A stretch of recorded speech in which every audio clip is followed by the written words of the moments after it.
So I originally planned for this video to have a bit more variety of airframes and break down some various scenarios regarding notching and radar control, but all my good clips for that were in the F-15JM, so here we are. The previous video in this F-15 was 4v4 focused, so hopefully showing it in the different setting of AirRB has some value for you. I'm going to start off with some notching scenarios mixed into these first few clips, which I know people struggle with, specifically missiles coming from directly below you. In order to deal with these effectively, you need to get used to controlling your plane with your keyboard whilst using free look to follow the missiles. You also need to get comfortable notching without the assistance of your RWR, because you won't have the luxury of moving the missile out of your RWR blind spot in some cases. Final thing I want to mention before we go into the first breakdown is the infamous angle gating. You're going to notice all of these bottom up launchers I think I show you in this video are diverting to the chaff and not angle gating me much, if at all. Why is that? Honestly, I'm not sure. I have plenty of theories, but nothing that I'm confident enough to go on record claiming I have the ideal strategy, because every time I think I do, I'll have a missile prove me wrong. For these launchers below you though, I have not had much of an issue with angle gating. Now in the background of the clip, I've just notched a missile on my right, and as I'm flying ahead here, Gripen pops up below, and I'm just going to pause it here as he fires. Now I've shown similar scenarios like this in the past, but it's been a few months and some people might not have seen them, and I wanted to go into it in detail again, because in a situation like this, the missile's below me and it's also essentially head on. So if you think about it, if I want to notch left or right, which is what intuitively you kind of want to do, you can then have an easier time lining up your wing to get the RWR reading, line up your notch properly. But if I'm going left or right here, I'm going to have to turn a full 90 degrees in either direction to get to the notch angle. Whereas if I go up, that's going to be the shortest distance that I need to travel to get to that angle. And this is why I said at the start it's important that you can notch missiles without having to rely on your RWR in some cases, and also it's important to have the ability to control your plane with your keyboard whilst you're free looking to look at the missile. I'm going to play it through now, and you see that because I'm following the missile with my camera, I can see the point at which it's biting on the chaff. I'm dumping chaff quite aggressively because I want to try to avoid angle gating here. I'm trying to brute force my way through it, because obviously dealing with angle gating in this situation is going to be tricky to change my trajectory whilst also staying in the notch angle at this kind of awkward aspect. So for this first one, I also wanted to take a look at it in sensor view, because this is the easiest way to visualize it, is if we look at it side on. So I've drawn a red line from the missile to my plane, that's representing its radar looking at me, and a green arrow as my velocity vector. And if I overlay another arrow on top of it, I'll make it blue just so it stands out a bit compared to the green arrow for where I want to be going to notch the missile. You see that's not a huge distance that I have to travel to obtain that notch angle. I mentioned before how you should think about notching in 2 dimensions if you can, and when you're dealing with a single missile, this is a good way to look at it. But you need to make sure you're not restricting yourself to just the horizontal plane. You need to try and be able to visualize it like this in your head from this side-on aspect when it's coming from below you, because that's how you know, okay, well, the most efficient direction of travel for me is going to be upwards.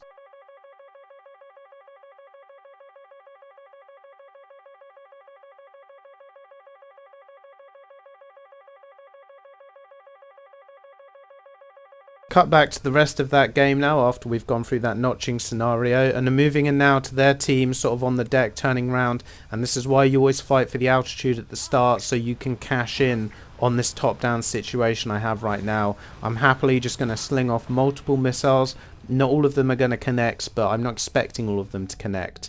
You know, at least one of these guys probably isn't going to be paying attention, and I bag 3 kills there, and suddenly what might have been an even match, my team has pretty much just won at this point. Now, as I get this ping from a Eurofighter, front left, see the flares towards the ground? That's how I knew he was there. Always be looking for these context clues, be they missile diamonds, flares in the air, stuff like that, when someone's unspotted. This is a key aspect of your awareness in AirRB, so you need to get used to spotting things like this ideally, because you can't rely on the spotting mechanic in the game a lot of the time. I'm just going to cut ahead now because we we both defended these launches to a dogfight with a Eurofighter at the end of the game. Cut to the end now as I'm chasing this Eurofighter down. On paper he does beat me, but I am low fuel, so I fancy I might have a chance. I'm going to slow down as I go into the merge here and to give myself some more gun time, but I whiffed the shot. He perhaps comes in a bit faster than me because he just ends up out in front of me, so I get his tail nicely. I'm going to miss another shot there though. As I get slow now, I'm going to get the flaps out because they are good on the F-15 when you're in a dogfight. And I've kind of got his tail now. Now, if he just continues in a rate fight here, I reckon he probably beats me because the Eurofighter's just got so much more power than me. But he goes for an attack here that I just don't think he has the position for. He doesn't, like, kick it over in the loop fast enough. I managed to get the crit. He goes into a flat spin, and then I can finish him off.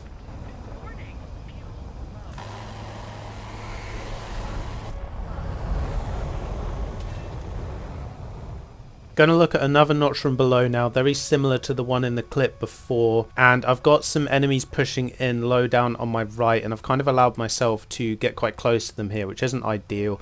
Using my HMD, I'm trying to get some launches off as that Rafale shows up, and see how I only just notch his missile in time going straight up rather than left or right, just showcasing the fact that if I had gone left or right, I simply wouldn't have the time to get round in time. He does multipath my missile, and he's shortly going to crash with his wing smoke on, probably thinking he was going to bag the kill on me. I was going to make fun of him for this, but as the clip plays out, you'll see why I'm going to refrain from doing that on this occasion.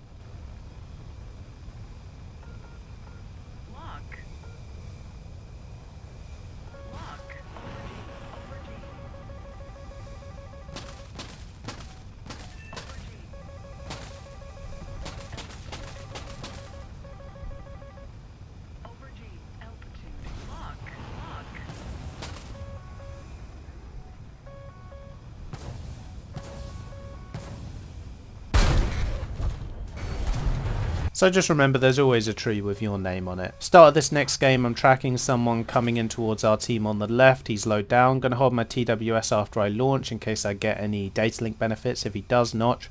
Important clue here, I see Su-34 on my RWR as he launches. I know it's coming from below me. I know it's probably from him, even though I don't see the missile diamond initially. So I'm pulling straight up because it's the most efficient direction for me to notch that. I also put some flares in because, as I said, Su-34, he might have snuck an ET in there. I don't think he did in this situation, but it's a good habit to get into because if you don't get into the habit, one day you're going to get sniped by an ET, and it's always one of the most annoying ways to die. I'm going to cut ahead now to the rest of the game. And again, this is why I always fight for the altitude at the start, is because you want to be able to take advantage of these top-down situations when a low-down furball has developed. You'll see me be a little bit selective with my launches. I see that friendly Rafale mixed up, so I want to try to avoid team killing him. But I do need to put some pressure on here as well, because there's a lot of them down there, and, you know, obviously I want to win the game. The Rafale does get killed by one of them, so I can be a bit more free with my launches now, trying to get as many off as I can just to lessen the numbers so I'm not caught up, outnumbered as I work my way down here. Some questionable 9M flaring here. I was going quite fast, so I struggled to roll my plane enough to get out of the tracking suspension, but I just about manage as I get an AMRAAM launched to me behind. Got my air brake on here because I know I'm really caught out, and I pitch up and try and slow down last second because it does angle gate, but I just managed to avoid the inertial guidance. Always try and plan ahead for that angle gating. You know, if your reactions are good, even in that situation where it's like launched from like 2 kilometers behind me, as long as you're doing everything you can still dodge the missile even if it angle gates you. Now, as I'm going down here, I'm putting flares and chaff in the air as I'm staying in sort of a relative notch angle to try and keep that defensive posture before I can get to multipath. I notice I've got nothing coming towards me, so I can get the HMD launches off, and then I'm looking to multipath and defend if they fire back, but they don't, and I managed to finish off this game. The next section I want to talk about TWS usage, and to do this it's quite important that you get used to using manual radar control if you can. I still use cyclic targeting, but I do turn off constant elevation. First, here's the keybind I use for the horizontal Q control. You don't need to worry about constant elevation for this, you can always do this. Then if you want to use vertical tilt control, keybinds on screen now, you need to turn off constant elevation in your options. This is going to give you full ability to pivot your radar around. Takes a bit of adjustment, but once I got used to manual radar controls a few months back, I never use constant elevation anymore. Now in the clip you see I've got missiles out on me. I know there's people moving in down that valley down below, so I just put my TWS into that sort of area, and as soon as I get a lock I'm firing, I'm going into my notch. And now I'm just looking back over there because I know there's probably more than one person, so I'm pre-positioning my TWS there, you see. And you see how easily I pick up the lock there. I didn't know there was a guy specifically there. I just was tilting my TWS right on the bottom right corner of my screen, right on the gimbal limit, and I'm able to pick those people up without moving my plane too far out of my defensive position. Again there you see I recommit with TWS. I knew there was probably people down there, but I didn't know exactly where. I just let my TWS do the work for me, and then I can focus on my defense rather than fishing about with my HMD. Now I'm recommitting with TWS again, just seeing if there's anyone else, as an F-15 is going to pop up tracking me, and I just want to pause it here. So obviously I'm looking for this F-15 in my RWR now, and based on the signal strength of my RWR, i.e. how close he is to the center, I know he's relatively close. I know that this person I've picked up on my TWS about just under 50 kilometers away is not the target I'm looking for. Now, the problem with TWS is, you know, it would have been better if I had it set to a shorter scan range, you know, not 74 kilometers, but, you know, this is the situation I'm in.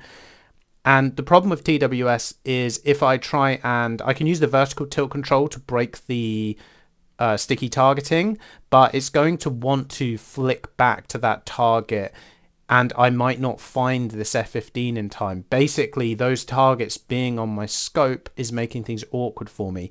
Now, something I've been doing for a long time that I don't think I've mentioned specifically in a video before is if you want to clear the memory of your TWS and basically start fresh, simply turn your radar off and on again. So you're going to see me do that when I play the clip, and that's going to clear the memory and make it easier for me to scan for this close F-15, get the launch and get the kill. So as I play here, see how my radar flicks on and off again. You see I lose those far away targets. I'm able to pick up the F-15, get the launch, quickly move into my notch. Very comfortable right here. He fails to defend my missile while I defend his.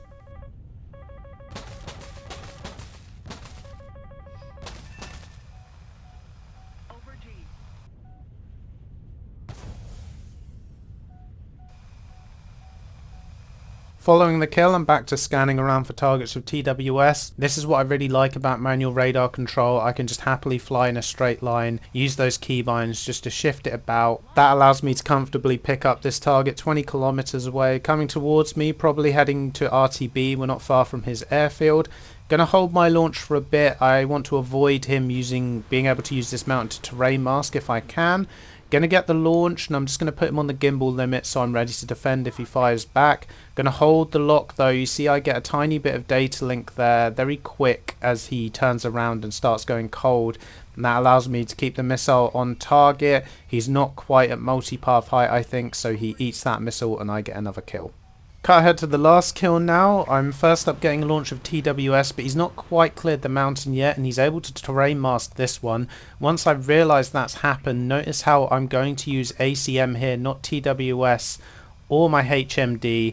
When you've only got one target, no clutter, you know exactly where they are and you're going head on, ACM is usually going to be your best option. HMD can be a bit finicky. You probably know that you sometimes struggle to pick up locks of your HMD. TWS would also have been okay, but you're obviously limited by the refresh rate depending on how big the scope you're using is. So ACM is going to be a bit more instantaneous, and that's going to give you the best reaction time in those sorts of scenarios. I'll give you an example of where I would use TWS over ACM for a similar sort of situation. You'll see that I just exchanged a missile with, I think it was a Eurofighter over there, and I've not got his radar pinging me anymore. So I suspect that he's probably defended behind that mountain to terrain mask and maybe try and get the jump on me.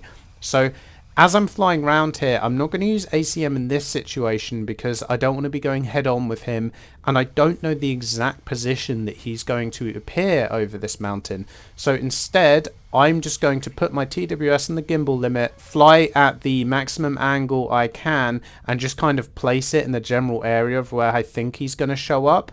And you're going to see now in a second, as soon as he does appear visible to my radar, I pick him up and get the launch very quickly. He's going to be coming head on to me, so he's got a lot of work to do to notch this missile, whereas I fired it from basically almost being in the notch angle already. When he fires, see how I establish that this is a 9LI or a 9M because there's no RWR, and I make sure I flare that off and I get the kill. I think I'll leave it at that for today.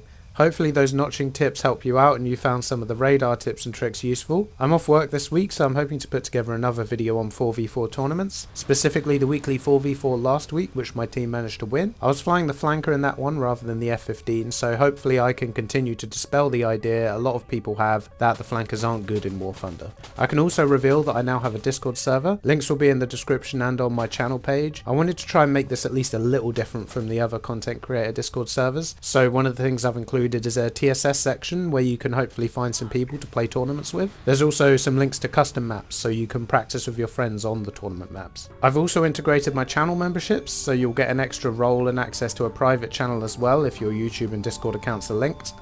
And I think that just about covers everything, so I'll see you again next time.